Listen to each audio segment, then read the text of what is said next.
সম্মানিত ওলামায়ে কেরাম, সামনে বসা পিতৃ সমতুল্য মুরব্বী বাবাজিরা, কলিজার টুকরা প্রান্তিক যুবক ভাইয়েরা, ছোট্ট ছোট সোনামানিকেরা, সর্দার আরবের সম্মানিত গোলা সরলা আবেদা সালেহা মা ও বোনেরা, প্রশাসনের সম্মানিত পুলিশের ভাইয়েরা, ডিগ্রি ভাইয়েরা, জাতির বিবেক প্রিয় সাংবাদিক বন্ধুগণ, বিভিন্ন রাজনৈতিক দলের সম্মানিত নেতা কর্মী ভাইয়েরা, সবাইকে আরেকটি বার সালাম দিচ্ছি। আশা করছি সকলের সালামের জবাব জোরে সরে দেবেন। আসসালামু আলাইকুম ওয়া রাহমাতুল্লাহি ওয়া বারাকাতুহু। আমরা শুকরিয়া আদায় করতেছি সেই মহান রবের দরবারে, জেলা পাক সুবহানাহু ওয়া তাআলা অত্যন্ত দয়া করুণা করে মায় করে মহব্বত করে ভালোবেসে পছন্দ করে অত্র এলাকা থেকে করে করে গণান্বিত করে বাছাই করে শুধুমাত্র কেবলমাত্র কোরআনুল কারীমের মহব্বতে আজকের মাহফিলে আসার বসার সুযোগ দান করেছেন। সে মহান রবের দরবারে সিজদা বরাদ্দ জিততে কালিমাত শুকর আদায় করে পড়ছি আলহামদুলিল্লাহ। লক্ষ্য করি সালাম মানবতার শ্রেষ্ঠ বন্ধু বিশ্বনবী বিশ্বনেতা যেভাবে একজন জাহিলিয়াতের দিকে আগমন করে অসভ্য মানুষগুলোকে সভ্য বানিয়েছেন, অভদ্র মানুষগুলোকে ভদ্র বানিয়েছেন, কোরআন নামের সংবিধান দিয়া কোরআনের রাজ কায়েম করে সোনালী দিকে পাহাড়ে দিয়া মদিনার পাহাড় ভূমিতে শহীদ আছেন। সে রাসূলের প্রতি কলিজা ভরা মহব্বত নিয়ে পরিচিত সালাম সকলেই পড়ুন সাল্লাল্লাহু আলাইহি ওয়াসাল্লাম। সম্মানিত ভাইয়েরা, আজকের প্রোগ্রামে আসতে পেরে উপস্থিত আপনারা খুশি না দাদা? তারা তারা দাদার দুই হাত তুলে দেখান।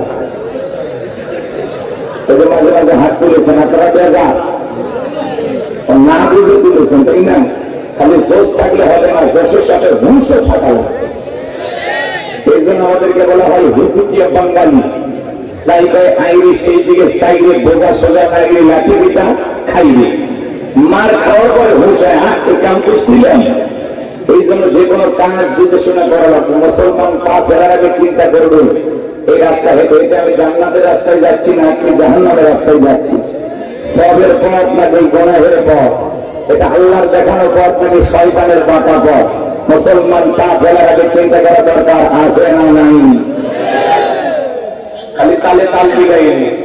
আজকের মাহফিলে আসতে পেরে বসতে পেরে কারা কারা খুশি মুখে নিয়ে হাসি আওয়াজ বেশি আল্লাহ নামের এমন একটি স্লোগান দেবেন এলাকায় যদি কোনো ইসলাম বিরোধী দুই প্রকার চার প্রকার তেলা প্রকার থাকে ওদের কলিজায় যেন কম্পন সৃষ্টি হয় এমন আওয়াজ তুলতে রাজি আছেন যারা বীর মুসলমানের মতো দুটি হাত টান টান করে তুলে দেখান তো তারা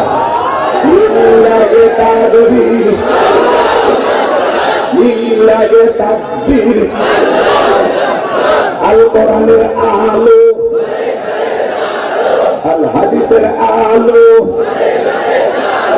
দুনিয়ার মুসলিম সারা বিশ্বের মুসলিম আমার নেতা তোমার নেতা আমার নেতা তোমার নেতা লিল্লাহি তাকবীর আল কোরআনের আলো আল হাদিসের আলো দুর্নীতির আলো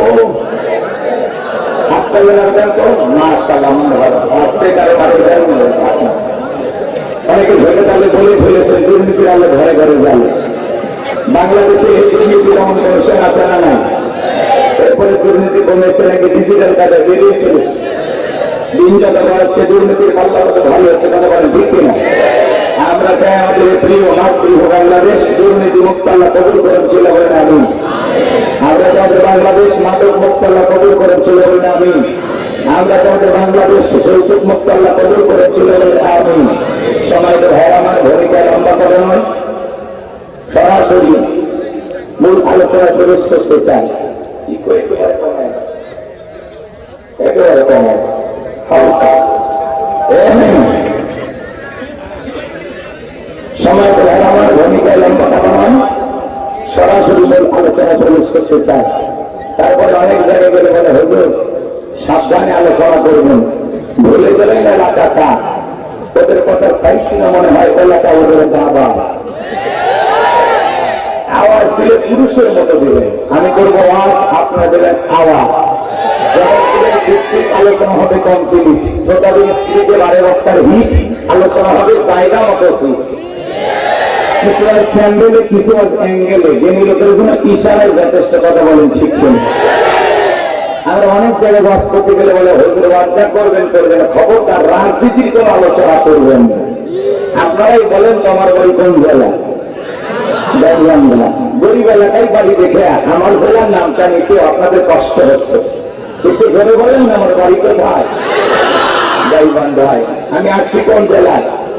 খুলনায়। বিশ্বাস করেন আমি গাইবান্ধা থেকে খুলনা এসেছি শুধুমাত্র করণের কথা বলার আশায়, এছাড়া আমার আর অন্য কোনো উদ্দেশ্য নাই।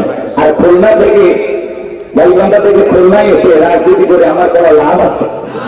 আগামী নির্বাচনে এলাকার মহিলা মেম্বার পদেও দাঁড়ানোর কোন চান্স আছে? তাহলে আমি কেন এখানে রাজনীতি করবো? যদি করাই লাগে নিজের জেলা গাইবান্ধাই করবো, কথা বলেন ঠিক কিনা? এই জন্য আপনার টেনশন মুক্ত থাকবেন। আমি আপনাদের কথার সাথে একমত। আমি বাংলাদেশের রাজনীতি কোন দলের বক্তা না, আমি রাজনীতি কোনো বক্তব্য দেবো না। I will not say political not because I am not a leader of any political party. কারণ এখানে সব দলের লোক আছে, আছে না নাই? এখানে বসে আছেন আওয়ামী লীগ, বিএনপি, জাতীয়তাবাদী ইসলাম, জাসদ, শাসক, চেয়ারম্যান হাসিব জাহাঙ্গীর ফুরপুরা, হাতে করে রমণী জামাত, পাবলিক পাবলিক ওলামাই কোন কোন গণফোরাম, সুষমা সুবিধা, এলজিবিটি, নাগরিক সোসাইটি, 4 দল, 14 দল, 18 দল, 19 দল, 20 দল, ব্যবস্থা দিনে বাংলাদেশ কংগ্রেস জমি থাক। আবার ভিপি নুলে আছে গণ অধিকার পরিষদ, তরিমুল চাচা খুলেছিল তৃণমূল বিএনপি। এত দলীয় লোক সেখানে, আমি কি বোকা দলীয় আলোচনা করবো? এই দিক থেকে যদি একটা দল লোক বুঝতে মারে, ওই দিক থেকে আর একটা দলের লোক থানা টেলিফোন করে, আমি হইলে অবস্থা ভালো না খারাপ? এই জন্য আজকের মাহফিলে বাংলাদেশের রাজনীতি নিয়ে কোনো আলোচনা করা হবে না। বলেন, বাংলাদেশের রাজনীতি নিয়ে কোনো আলোচনা করা হবে না। তবে হ্যাঁ, আমি যদি কোন রাজনৈতিক বক্তব্য দিই, এই পৃথিবীর শ্রেষ্ঠ রাজনীতিবিদ, শ্রেষ্ঠ রাষ্ট্রনায়ক, শ্রেষ্ঠ রাষ্ট্রপতি, শ্রেষ্ঠ সেনাপতি, শ্রেষ্ঠ বৈজ্ঞানিক, শ্রেষ্ঠ দার্শনিক, শ্রেষ্ঠ বাবা, শ্রেষ্ঠ নানা, শ্রেষ্ঠ স্বামী, শ্রেষ্ঠ আদর্শ, শ্রেষ্ঠ মহামানব রহমাতুল আলামিনের মদিনার আদর্শের রাজনীতির কথা বলব। আমি যদি কোন রাজনৈতিক বক্তব্য দেই, খলিফাতুল মুসলিমিন, আমিরুল মুমিনিন হযরত ওমর ফারুকের আদর্শের রাজনীতির কথা বলবো। যে ওমর ফারুক আল্লাহর জমিনে আল্লাহর আইনকে প্রতিষ্ঠিত করতে গিয়ে নিজের কলিজার টুকরা ছেলেকে পর্যন্ত ছাড় দেয় না, কথা বলে ঠিক না? সেই মদিনাওয়ালার আদর্শের রাজনীতির কথা শোনার পর আপনার যেন আবার চুলকে নিয়ে আরম্ভ না হয়। কারণ কোরআন হাদিসের হক কথা সবার পথে হজম হয়।